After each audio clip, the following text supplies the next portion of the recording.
Madhapar police સ્ટેશનથી Gandhi circle સુધી લગભગ આ 1.5 થી 2 વર્ષની આ ત્રીજો કિસ્સો બન્યો. એમાં નાનકડા બાળક કે કોઈ એવા ટુ વ્હીલર લઈને માતા પિતા સાથે જતો હોય તો એક્સિડન્ટ થતો હોય.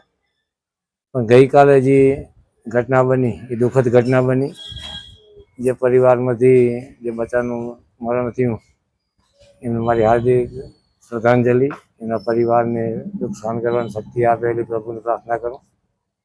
પણ આવનારા સમયમાં આ રોડ ઉપર એક્સિડન્ટ ન થાય એના પ્રયત્ન માટે ખાસ કરીને ભુજ નગરપાલિકા એમની જે ગટર લાઈન જાય રહી ને એ ઘણા વર્ષોથી જૂની લાઈન, એટલે દર વર્ષે 2-3 વખત સફાઈ કરવા માટે ખાડા કરે રોડ ઉપર. અને રોડના ક્રાઇટેરિયાની અંદર આવતી એની ગટર છે. તમે આજે પણ તમે જોયા હોય રોડ ઉપર ભુજ નગરપાલિકાના 12 ચેમ્બર ખોલ્યા પછી જે એનું ફિલિંગ થયું નથી. હવે 6 ઇંચ ખાડા રોડ ઉપર. એના કારણે સાંજ સવાર અને એ ટ્રાફિકવાળો રોડ માધાપર અને ભુજ શહેરના બે જોડતો માર્ગ છે. અને મોટી સંખ્યાની અંદર ટુ વ્હીલથી અવર જવર થતી હોય, મોટા બસ, એસટી સેવા, લક્ઝરી બસોને અવર જવર. એના કારણે જે ટુ વ્હીલના કારણે જે બસમાં જે સાઈડમાં નીકળવાની જગ્યા છે રહેતી નથી. સાઈડમાં રસ્તામાં રહેતી છે.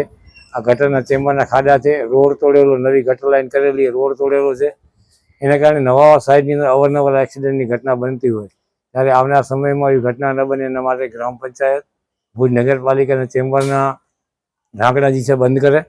અને માધાપર પોલીસ ચોકીના સ્ટાફને વિનંતી કરું કે આપણે સમય અંતરે સાંજ સવારનો જ્યારે ટ્રાફિકનો સમય હોય ત્યારે જે આ વેપારીને ત્યાં આવતી હોય ફોર વ્હીલ ગાડીઓ જે છે રોડ ઉપર ટ્રાફિક ન કરે, સાઈડમાં પાર્કિંગ થાય એવી વ્યવસ્થા કરે, જેથી કરીને આવનાર આવા ભવિષ્યમાં દુર્ઘટના ન થાય અને કોઈનો જીવ ન જાય. એના માટે આપણે સૌ તકેદારી રાખીએ.